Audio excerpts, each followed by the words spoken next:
Estamos, então, agora para iniciar a palestra do nosso associado Orley Jair Lopes, engenheiro agrônomo de largo tirocínio e conhecimento dos problemas do agronegócio.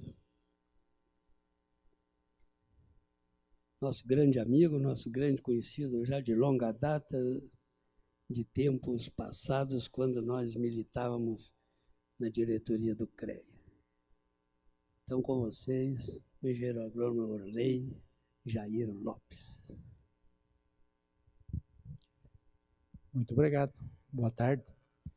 Vamos ter um papo aqui, talvez até mais informal, porque o tema, se fosse na área técnica, nós teríamos até mais subsídios para falar do leite. Mas como é uma área mais voltada para a questão da saúde, em função de que mais pessoas até possam receber a informação, então nós precisamos fazer uma pesquisa até razoável para que a gente pudesse então trazer aqui algumas informações. Eu vou dividir a minha apresentação em mais ou menos 3 partes. A parte inicial é mais uma parte até informal, um pouquinho da questão da produção. A segunda é como se produz, né, o leite, da onde que ele vem, para que as pessoas tenham essa referência. E a terceira parte, então, ela vai tratar um pouco mais da influência, da qualidade em si do leite e da influência que ele possa ter na vida das pessoas. Então, nós compomos, juntamente com o estado de Santa Catarina e do Rio Grande do Sul, o Brasil sul-leiteiro, como está designado, e compõe uma bacia muito importante de produção de leite. O Paraná, hoje, dos 3 estados, é o maior produtor, e nós estamos atrás apenas de Minas Gerais, que tem uma produção muito grande de leite, né, e dificilmente há possibilidades de nós alcançarmos. Mas o Paraná ele tem alternado a sua liderança com o Rio Grande do Sul, mas atualmente o Paraná tem uma produção maior. E o leite, ele tem basicamente 2 origens de produção, são 2 raças especializadas que hoje são consideradas como as grandes produtoras de leite, que é a raça Jersey e a raça holandesa. Essa é uma propriedade, inclusive, lá do sudoeste do Paraná, que a gente, inclusive, acompanha a propriedade lá, e olha, os animais realmente de qualidade. Mas para nós produzirmos um leite de qualidade, nós precisamos pensar na questão do bem-estar animal. Um animal que tenha boas condições, se é dado a ele boas condições para produzir, é um animal que vai produzir um leite de qualidade e vai desenvolver todo o seu potencial produtivo. Então, essa questão livre de fome, de má nutrição, do desconforto, de dor, injúria, doenças, de medo, de estresse, é um animal que pode expressar, então, todo o seu comportamento. Esses animais que nós vemos aqui, pode ver que são animais que estão muito tranquilos, porque eles estão em uma área protegidos, numa sombra, deve ter uma área, depois nós vamos ver um slide aí com água próxima. Então, são animais que podem manifestar todo o seu potencial produtivo. E nós, então, a questão do silvopastoril, ela procura integrar 3 fatores, que é a questão da existência do animal, da existência de árvores para sombreamento e as pastagens que, então, vão dar a condição para que o animal efetivamente possa desenvolver toda a sua capacidade, porque a alimentação é fundamental na vida dos animais. E o processo silvopastoril é uma combinação, então, intencional, porque ele é um plantio de árvores planejado, que ele é intencional entre as árvores, a pastagem e o gado numa mesma área, e de forma que eles sejam manejados, então, de forma correta. Aí uma outra, né, uma propriedade que foi adequada. Inclusive, nós podemos perceber aqui um equipamento de irrigação, que nos períodos de estiagem, essas propriedades, então, elas passam aí por um processo de irrigação, as pastagens, né, de uma forma especial para que elas possam produzir. E aí, então, um visual de uma outra propriedade, com água aí no próprio piquete, o que facilita, então, a presença desses animais e a sua vida. E essas práticas todas, elas são difundidas em dias de campo, que são realizados, então, para o pessoal técnico, de uma forma geral, mas também para os produtores, para os agricultores que vão ver essa técnica, ver os cuidados que precisa ter para implantar um processo silvopastoril, e que, com certeza, vão desenvolver essas atividades também nas suas propriedades. Mas nós temos alguns fatores que eles são fundamentais para que nós possamos, então, bem atuar na atividade. E os princípios norteadores, então, da competitividade e da sustentabilidade, eles estão baseados na questão do respeito animal, passando pelo bem-estar que acabamos de falar, pela segurança alimentar, ter comida adequada e com bons nutrientes, e na questão da eficiência econômica, que é fundamental. Hoje nós temos, então, rebanhos que produzem, têm a produtividade alta, que nós podemos considerar aí, até mais de 30 litros, né, em média. Normalmente são animais arraçoados, que recebem ração, recebem complementações bastante volumosas para que eles atinjam essa produção.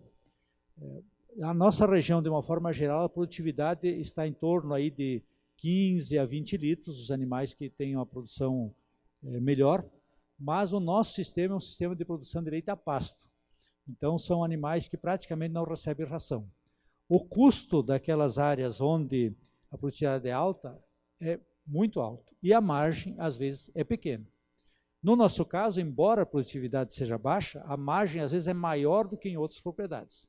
Então, são pequenas propriedades existentes no Paraná hoje. Nós temos 3 grandes bacias produtoras de leite hoje no Paraná. É a bacia dos Campos Gerais, é uma bacia que existe, é uma bacia considerada uma bacia histórica, né, onde o leite, na verdade, se desenvolveu.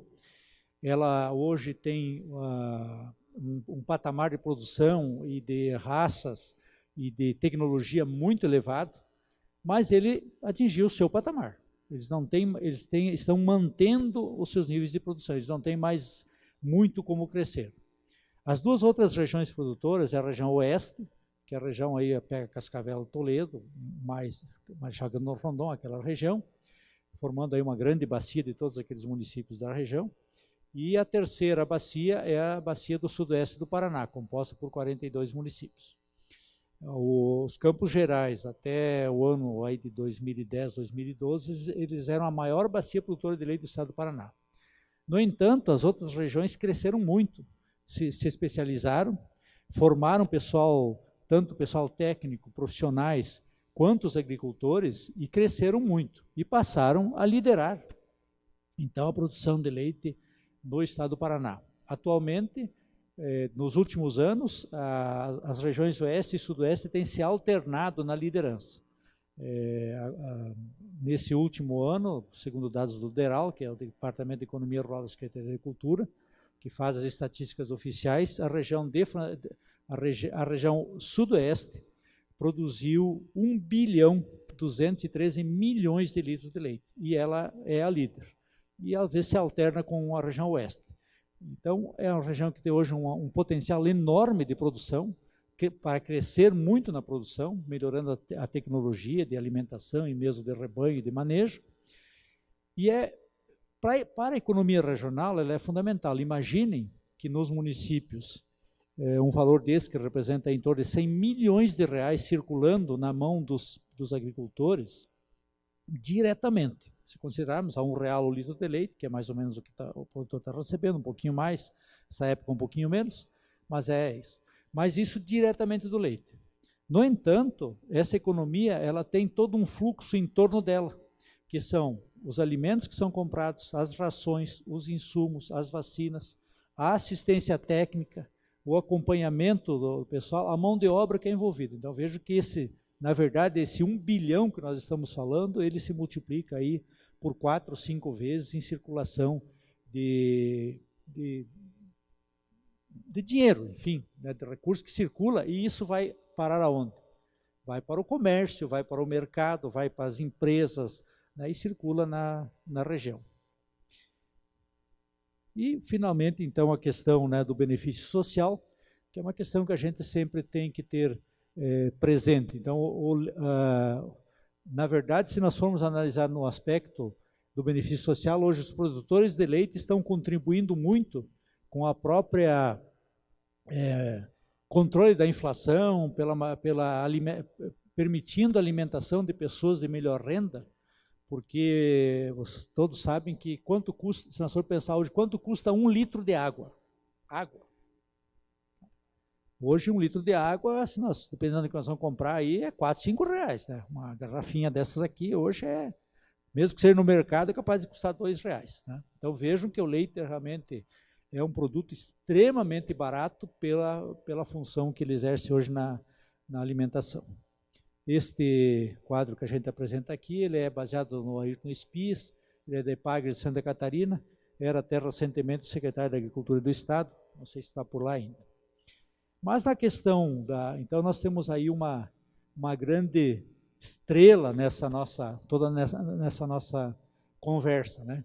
Que é a vaca, que vai manifestar todo o seu potencial e todas as suas condições em função da nutrição que nós fornecermos a ela, na questão do manejo sanitário que nós desenvolvermos, que vai muito além apenas da vacinação, né? Mas o cuidado que se tem no dia a dia para se controlar todas as possíveis ocorrências de doenças e outros, e a questão genética, que daí é inerente muito ao animal, né? Mas de nada adianta uma genética elevada se nós não tivermos condições de tratar bem aquele animal, de alimentá-lo bem e fazer com que ele demonstre, exteriorize todo o seu potencial produtivo.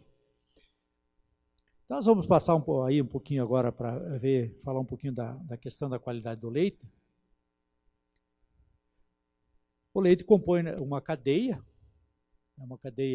produtiva que inicia lá por um fornecedor de insumos, mesmo que sejam os próprios animais, que quando não produzidos na propriedade, eles precisam ser adquiridos.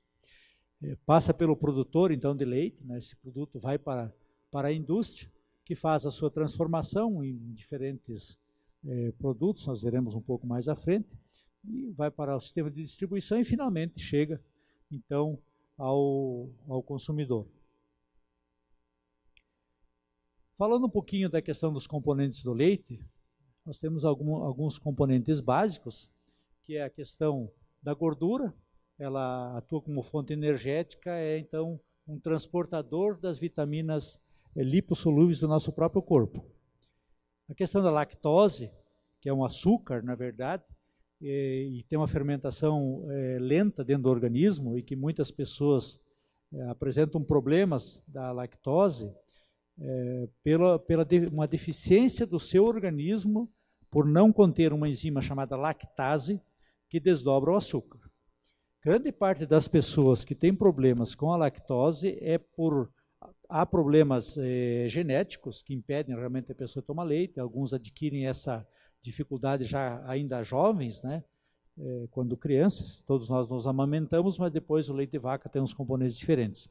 Mas a maior parte das pessoas tem problema porque elas ou ficam muito tempo sem tomar leite, ou tomam às vezes muito pouco leite, e o organismo acaba eliminando a lactase.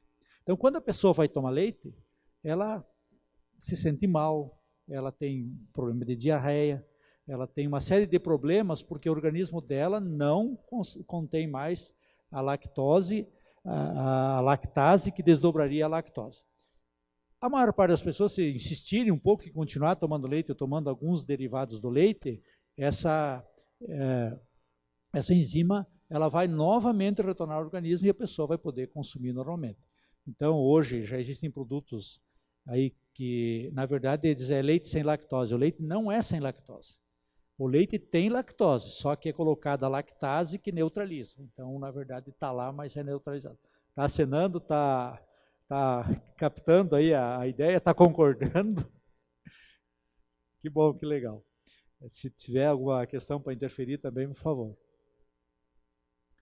E a proteína, que é uma caseína, né, que então ela para nós é importante na reparação dos tecidos musculares. Além de tudo, tem os minerais, né, que é o cálcio e o fósforo, são os 2 minerais básicos na composição do leite, e vitaminas variadas, aí a A, e a tiamina e a cobalamina, que são as principais. Sob o ponto de vista físico, então, olhando, né, só da visão, o leite é uma emulsão natural perfeita na qual os glóbulos de gordura estão mantidos em suspensão, ou seja, a gente não percebe, né? Depois, até não formar uma nata, a gente não vê onde é que eles estão. Depois, com o tempo, vai... É um líquido salino açucarado e graças à presença de substâncias proteicas e minerais em estado coloidal. E do ponto de vista, então, higiênico, o leite é um produto íntegro da ordenha total e sem interrupção de uma fêmea leiteira em bom estado de saúde, bem alimentado e sem sofrer cansaço. Isento de colostro, que é o primeiro leite que o animal produz após ter parido, recolhido e manipulado nas questões higiênicas que fazem parte da instrução normativa número 52 do mapa de 2011. E a síntese do leite, ela ocorre então no úbere. Aí tem as diversas componentes do úbere, então tem a cisterna do úbere, né, que é todo o úbere em si, a cisterna do teto, que compõe cada um dos 4 tetos de cada animal, aí o canal que tem dentro desse próprio desse teto, e o alvéolo, então, que é a parte mais delicada e mais de dentro do teto do animal. E aí, então, o leite, né? Como é que o leite é formado? O leite, como se diz, né, o leite entra pela boca. O animal vai produzir aquilo que ele comer. Se ele comer um alimento de qualidade, ele vai produzir um leite de qualidade. Se for uma pastagem, às vezes, castigada pela geada, que não recebeu uma nutrição suficiente, não foi bem adubada, o leite também terá suas restrições. Será um produto de coloração branca, né? Nem sempre tão leitoso assim, né? Mas será um produto, será leite.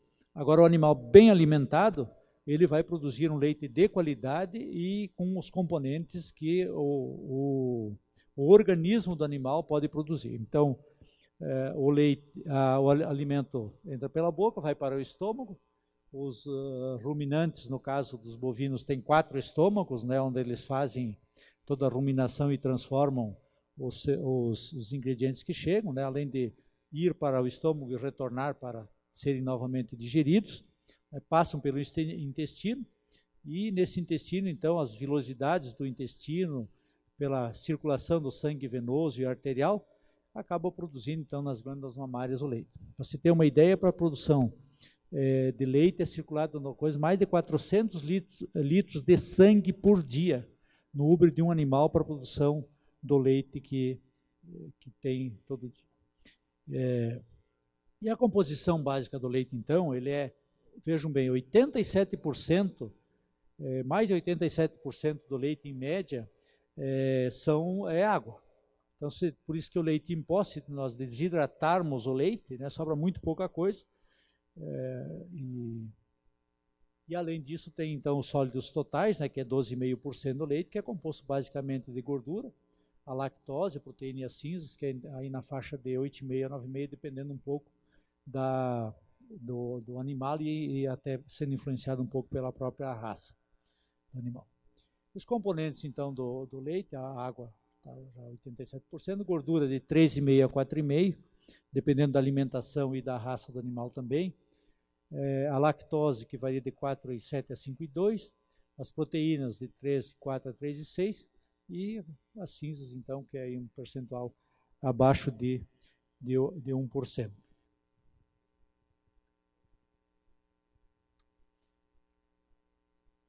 Aqui um pouco mais detalhado, então, inclusive aparece aqui duas raças diferentes, né, que a par da Suíça é a Holstein, que também são raças produtoras de leite, mas aí mostra um pouco a variação da gordura, especialmente comparado com outras espécies de animais. Vejam que o que mais varia na composição, na verdade, do leite é a gordura.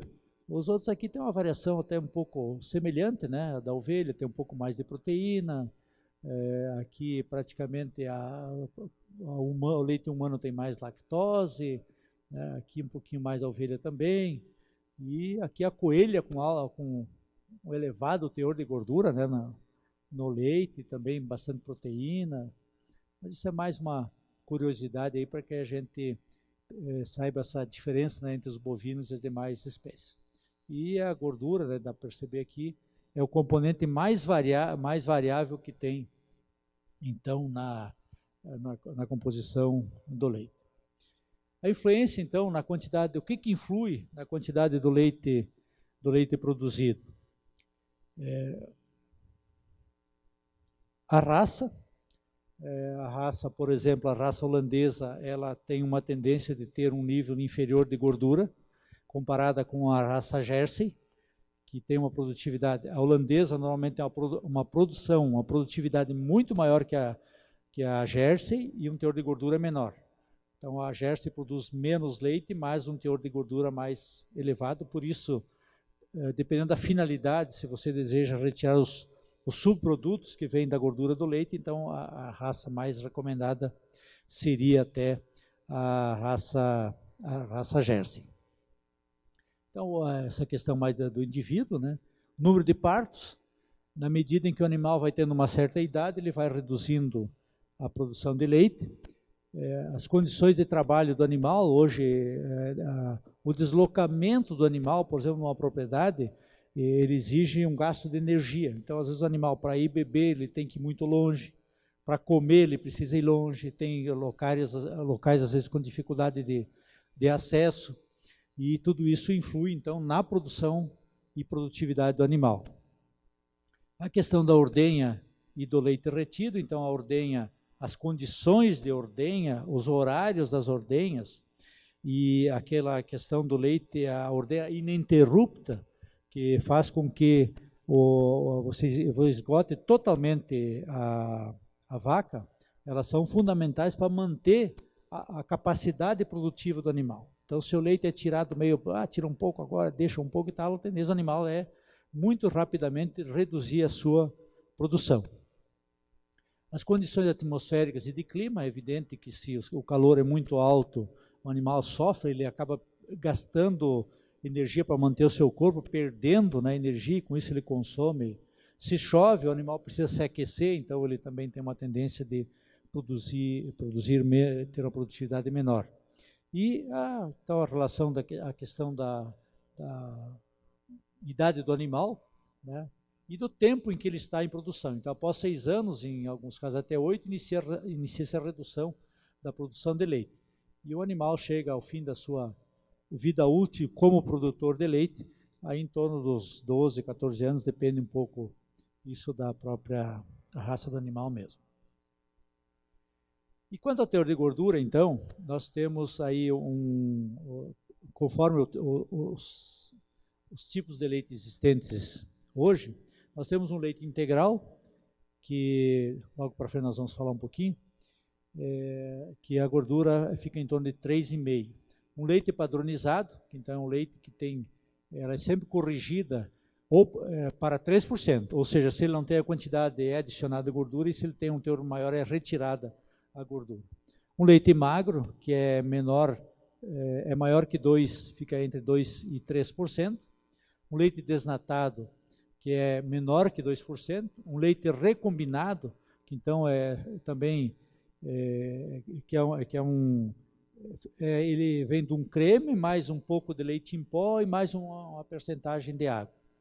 E o leite reconstituído, então, que é o creme de leite, creme em pó desnatado e mais água potável. Vou fazer uma pergunta aqui: que tipos de leite nós temos que se usava muito aí até recentemente? Nós tínhamos 3 tipos de leite: A, B e C. Hoje não existe mais essa classificação de leite, né? Sumiu no mercado. Então hoje, se for procurar, eu quero um leite A, B, eu sei que ele era um leite que ele era classificado vejam aqui, ó, em função do que era classificado. Era em função do número de bactérias. Tem um limite tolerado pela legislação de número de bactérias. Então, o leite A, teoricamente, seria um leite, né, de uma melhor qualidade, né, e até o leite C, que seria um leite mais comum, podemos dizer assim, onde que teria maior número de bactérias. Mas os leites existentes hoje, eles se classificam dessa maneira. É o leite UHT, o leite pasteurizado refrigerado, enriquecido e os leites especiais. Então, na categoria dos leites UHT, que é a abreviatura de temperatura ultra alta, onde os leites são submetidos a temperaturas por alguns segundos de 130 a 150 graus, de uma forma muito rápida e são rapidamente resfriados. Então é importante dizer que esses leites UHT, nessa elevação de temperatura, muitos ingredientes do leite eles são quase que eliminados, inativados no leite, né? E hoje, o leite que nós mais encontramos, hoje existe praticamente só o leite UHT normalmente no mercado. Assim mesmo, tem um leite então integral, né, que daí é aquele leite que não passa por nenhum processo de retirada da gordura, o leite semidesnatado e o desnatado, então, que segue mais ou menos as características que colocamos anteriormente.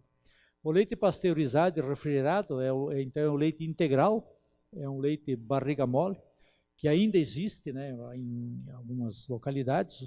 Hoje, para vocês terem uma ideia, o leite que é fornecido no programa Leite das Crianças é o leite barriga mole. Porque o leite integral é um leite que em princípio, mantém todas as suas principais características. Ele tem um risco muito... Esse leite se mantém até de 6 até 8 meses nas prateleiras dos mercados, sem qualquer tipo de conservação. Ele sofre um processo rápido de deterioração quando ele é aberto, né, porque aí o próprio ar contamina aquele leite. O pasteurizado e refrigerado já é um leite que tem um período de validade muito, muito pequeno, né? Então ele tem que ser consumido rapidamente, produzido, envasado, distribuído e consumido rapidamente. Isso em 3, 4 dias ele tem que ser consumido.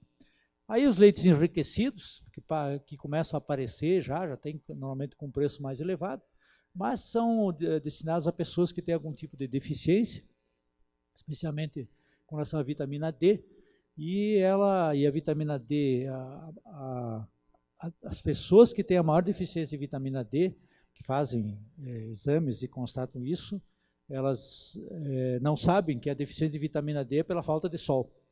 Então, aquelas pessoas que vivem em ambientes fechados, de manhã descem da sua residência, pegam o seu carro, vão para o trabalho, descem do carro, trabalham, pegam o carro, vêm para casa, não tomam nada de sol, elas têm uma tendência muito grande de ter uma deficiência de vitamina D ao longo da vida. E ela é fundamental na vida das pessoas. Por isso que se recomenda que a pessoa tenha pelo menos alguns minutos, né, durante o dia para que ela tome um sol. Aí os leites, então os leites enriquecidos e os leites especiais, que surgiram há não muito tempo em função da demanda das pessoas que têm problema com a existência de lactose.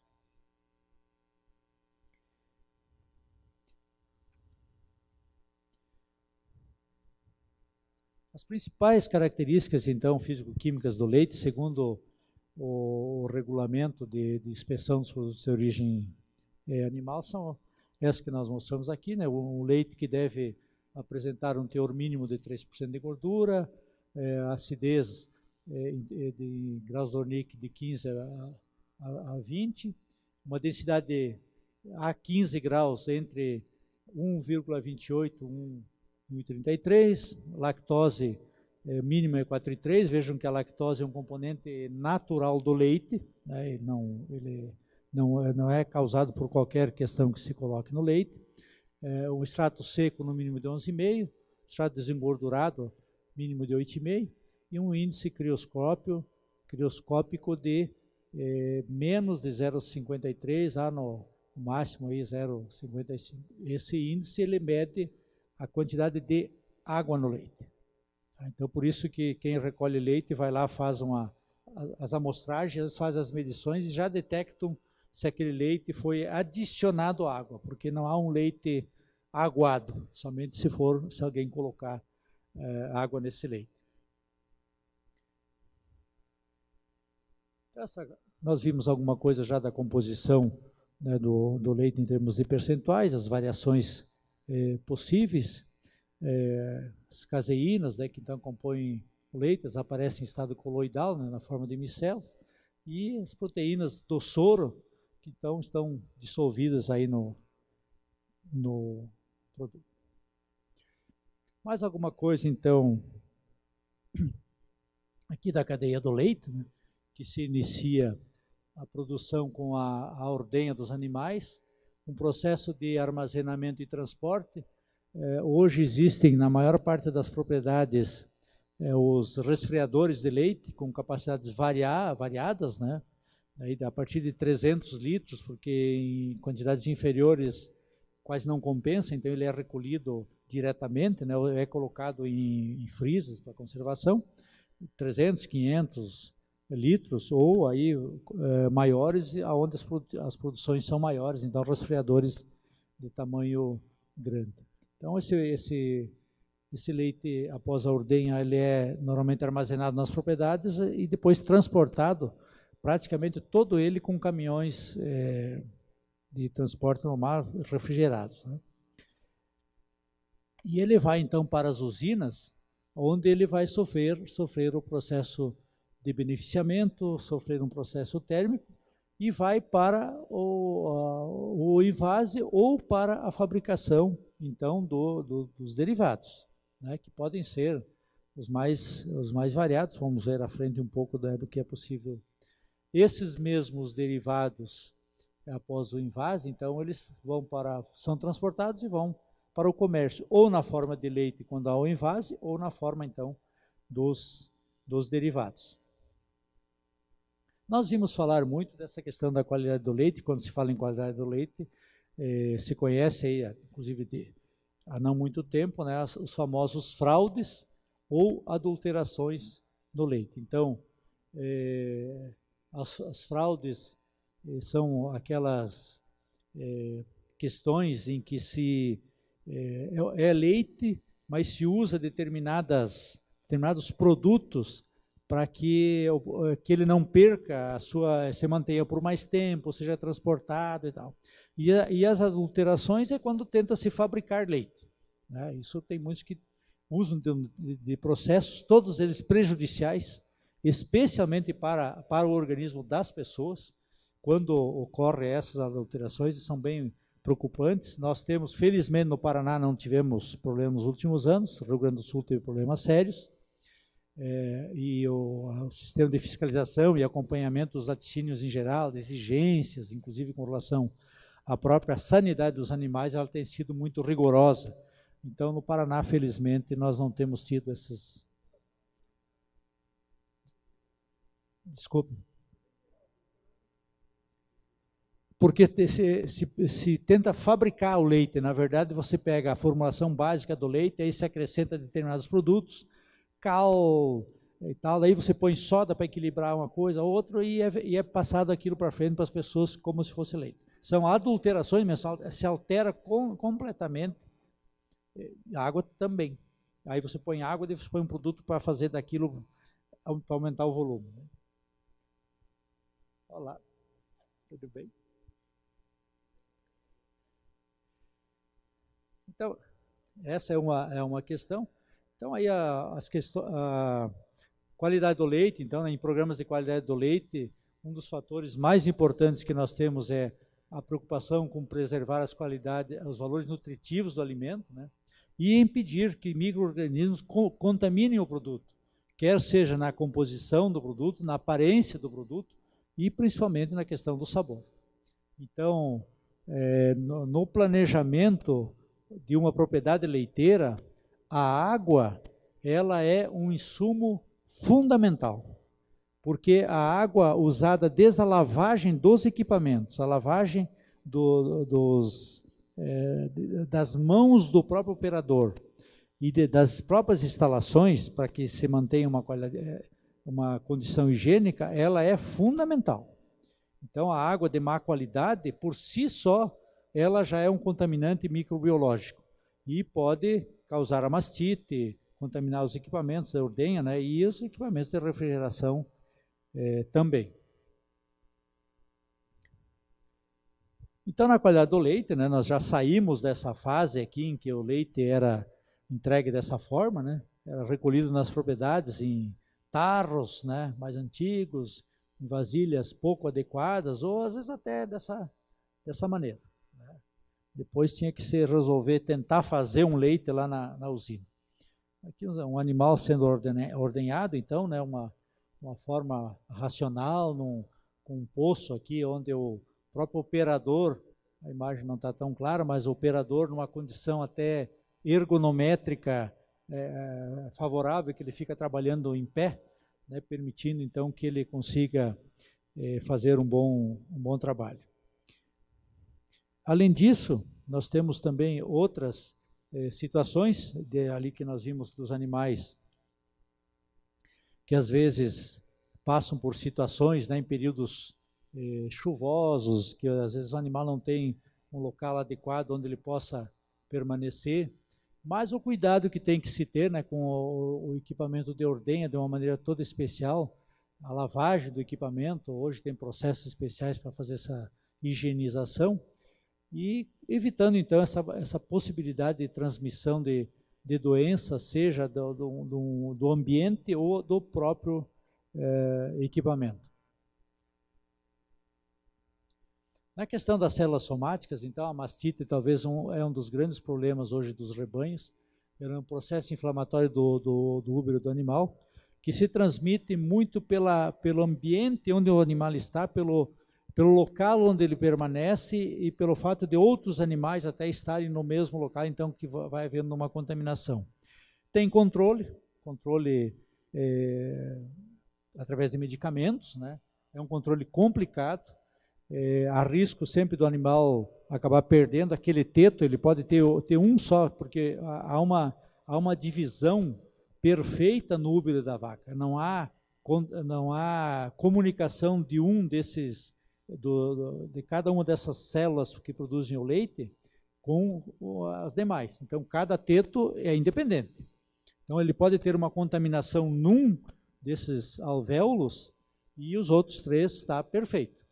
Então, por isso que há um teste que é feito com os animais com uma bandejinha que tem 4, se coloca um produto e se jorra a primeira jato de leite ali. Se ele tiver alteração, ele imediatamente vai coalhar o leite. Então a pessoa vai estar com a contaminação no teto tal. Então lá normalmente vai fazer o tratamento.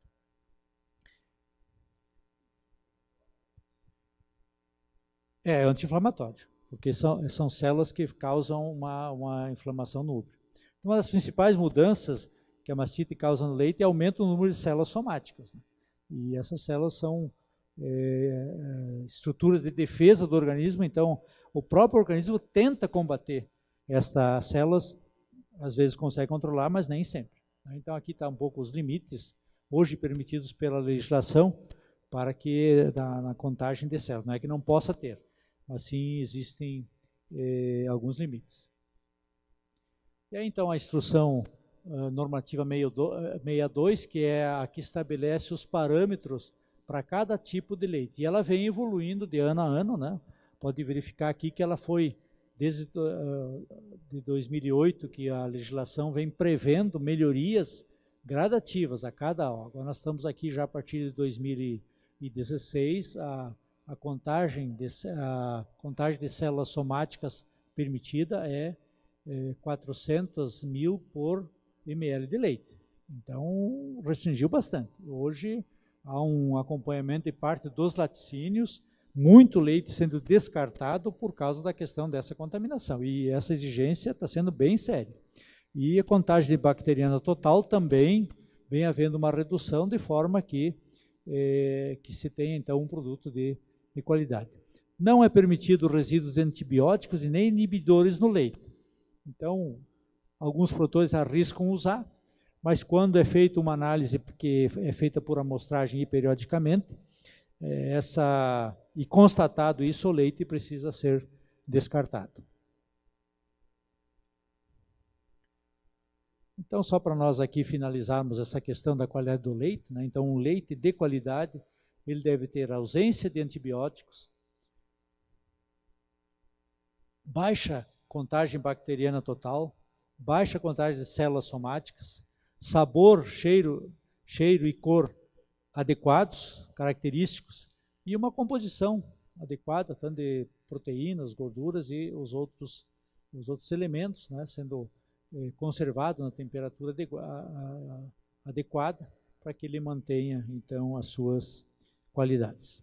Se nós conseguirmos, então, aqui um pouco, né, por onde as condições que o leite passa, né, às vezes a gente não tem muito todo esse trajeto aí que ele tem que fazer até chegar na mesa do consumidor. E aí nós passamos, então, a ter produtos, né, de qualidade. Essa é da revista Saúde, que fala aqui, né, aprenda a comer queijo pelo bem do coração. Então, vejam que tem, né, do jeito certo, controla a pressão, o colesterol, o peso, né, e tem uma lista aí de indicações, inclusive, de consumo. Nós vamos mostrar alguns, porque é importante a gente conhecer, então, essas informações. Os queijos blindam o coração. Estudos indicam que o hábito de consumi-los evita aumento de colesterol e pressão arterial, os principais fatores por trás das doenças que castigam o peito. E tem outros segredos também, né, que aí petiscando um queijinho. Oi?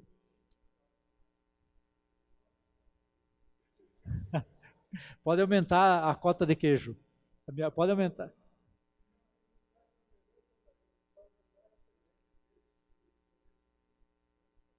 Sim. Hoje tem regiões no país, por exemplo, lá na Serra da Canastra é produzido o leite cru. Aqui nós temos uma legislação que está com dificuldade de se adaptar a aceitar que se produza queijo de leite cru. Se bem que, informalmente, tem muito queijo sendo produzido por aí, consumido, e a gente tem pouca informação que alguém tenha morrido, tenha tido algum problema por comer esses queijos aí, porque o queijo é assim, tem dois produtos que eles têm um período de maturação. Ou eles passam por esse período e você pode consumir, ou eles estragam. É o leite e o salame. Então, se um deles produzir um fungo externo de uma cor estranha, preto, qualquer coisa, descarte. Qualquer um, queijo ou salame. Se ele produzir aquele que chamam, né, o italiano diz a mufa branca, fique tranquilo, o produto é de qualidade, é normal, é do próprio produto mesmo. Né?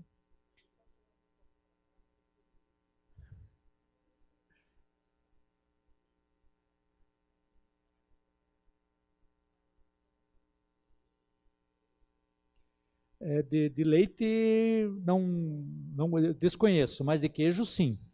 Inclusive, na nossa região, foi desenvolvido um fermento que ele foi levado para a Itália, foi testado. O queijo ele ainda não está em produção comercial, agora que ele está entrando. Ele é denominado Santo Giorno, que é Santo Dia. Colocaram porque a região lá tem muito italiano, então vão pôr o nome italiano nesse queijo aí. Mas é um queijo, é diferente. Ele é um queijo, vai ser um queijo bem característico, sabe? E quando ele passar para a produção comercial, provavelmente ele tem uma denominação de origem, né? É na região sudoeste do Paraná. Beltrão, ali, Francisco Beltrão, naquela região. Sim, é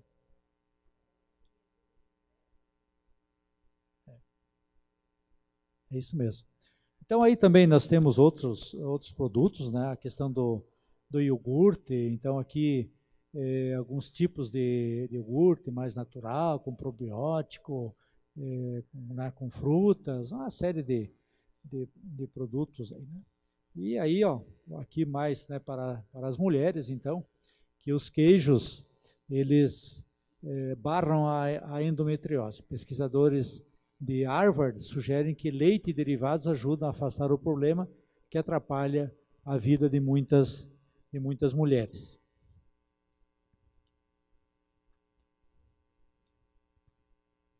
Ainda mais aqui, né, se é mais para mostrar aí, né, a fábrica de iogurte aí, né, compramos leite.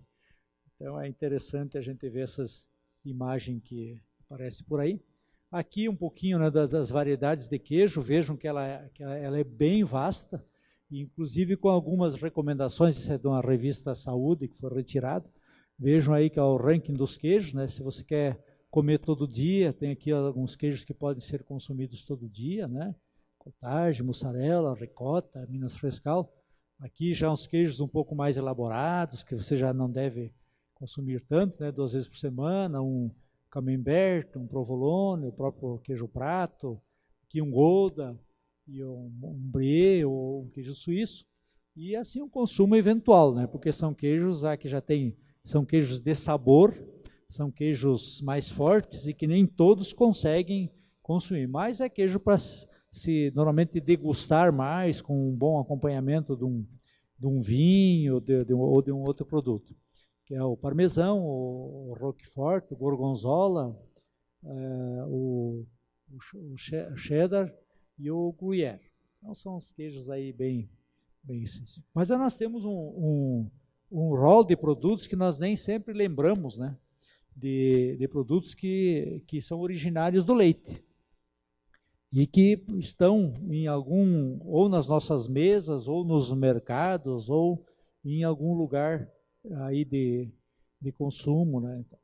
Então essas questões todas que nós procuramos trazer aqui como informações, de todo esse aspecto que envolve o leite, deixando de lado um pouco a questão mais técnica, ela nos leva a concluir que um leite bem produzido, originário de animais bem alimentados, que tenha passado por processos de transformação, de conservação e de manipulação perfeitos, eles vão oportunizar que nós possamos fazer algumas combinações.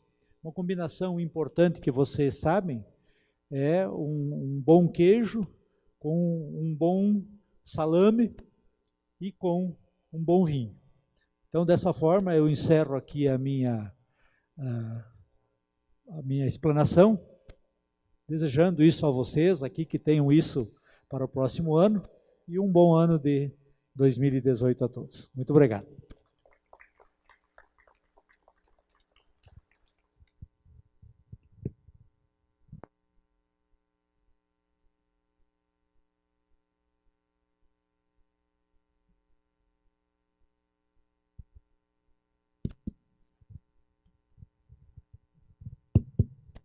Eu vou fazer aqui umas perguntas para o Orley. Orley, você basicamente mostrou, né, nessa sua palestra, as raças que são, vamos dizer assim, mais pertinentes ao sul aqui, né? Porque lá em Minas, no interior de Minas, no interior de São Paulo e do Rio de Janeiro, tem o gado gir leiteiro e o girolando, né? E lá a gente tem visto que nos últimos concursos leiteiros, as vacas gir e girolando têm ganhado de todas as outras raças, né? Agora aqui a gente vê que não é muito comum, porque o gado gir, ele gosta do calor, não é? E lá em Minas, Rio e São Paulo, existe um capim que, quando eu era moleque, eu entrava no meio do pasto, eu saía todo engordurado, eu chamava de capim gordura, né? E que aqui é muito raro, né? Aqui nós temos colonião, temos esses outros, né? Então, por isso que você não se referiu a essas outras duas raças, porque elas não são muito comuns aqui, não é isso? É uma questão, na verdade,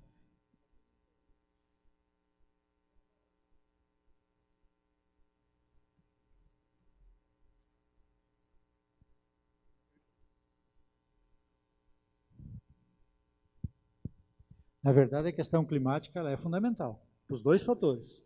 Uma para os animais e outra para a produção da alimentação dos animais também. Então, o próprio capim-gordura, ele é um capim que, pela nossa condição climática, de invernos mais rigorosos, tudo, ele tem dificuldade de se desenvolver aqui. Então, por isso que aqui tem outro tipo de pastagem, né, de outras variedades.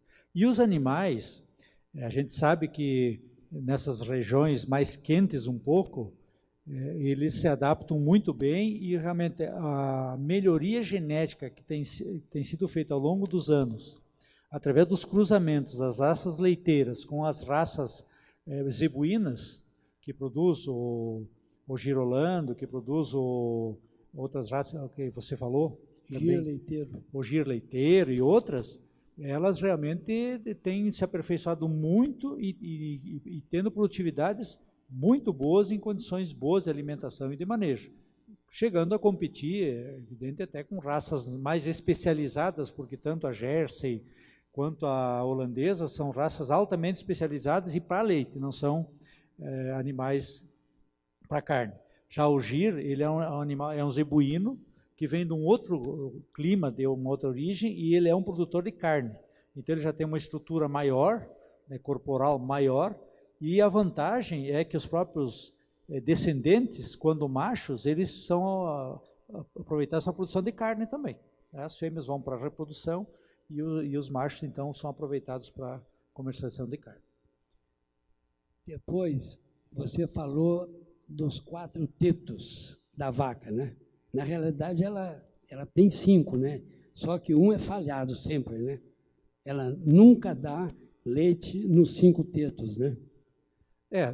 O animal, quando vem com 5 tetos, que é uma anomalia. Então, normalmente o pessoal, pelo fato dele não produzir leite e ele ser um ponto onde pode ter alguns problemas até no Uber da vaca, normalmente ele é até eliminado. Ainda quando é na fase inicial e logo depois do nascimento. Mas ele realmente não produz leite. Não existe vaca de 5 tetos que produz. Agora, você sabe por que isso? Porque lá em Minas, no interior, tem um ditado que quando o sujeito não se dá bem na vida, ele diz, e aqui eu caí na teta falhada.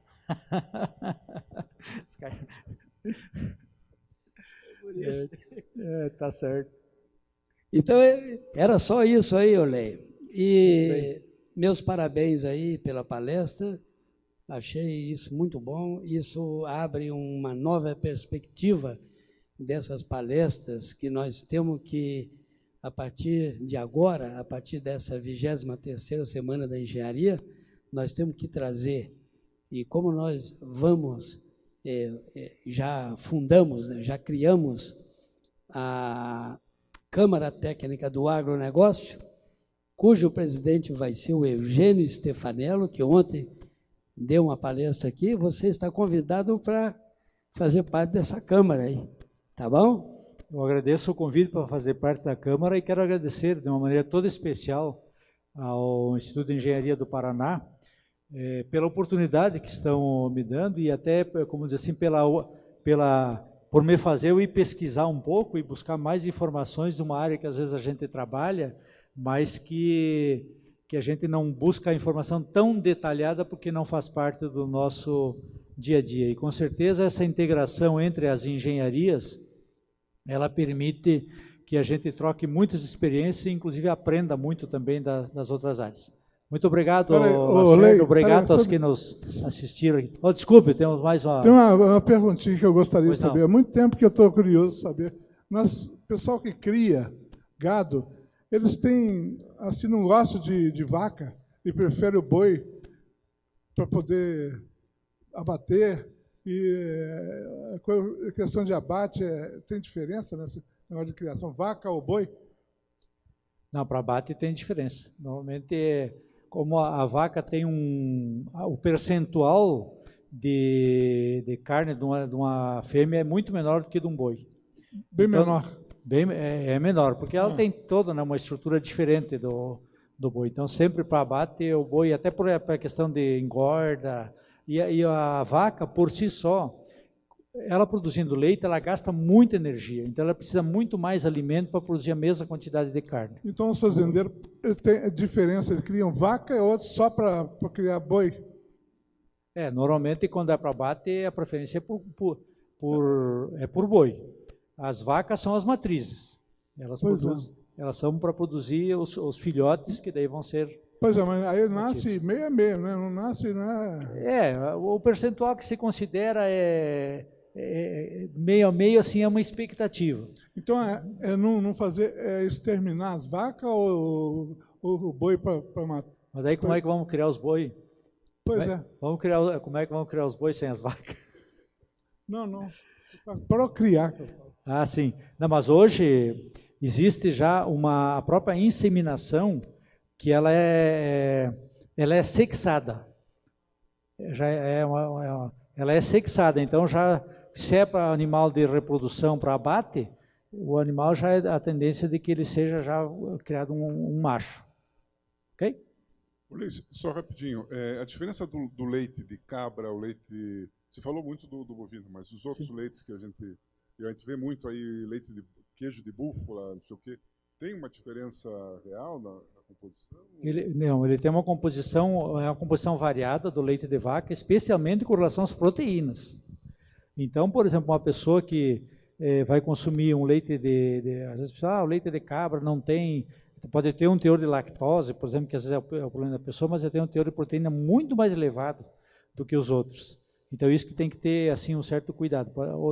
E esses leites que têm um teor de gordura mais elevado, eles rendem muito mais na produção.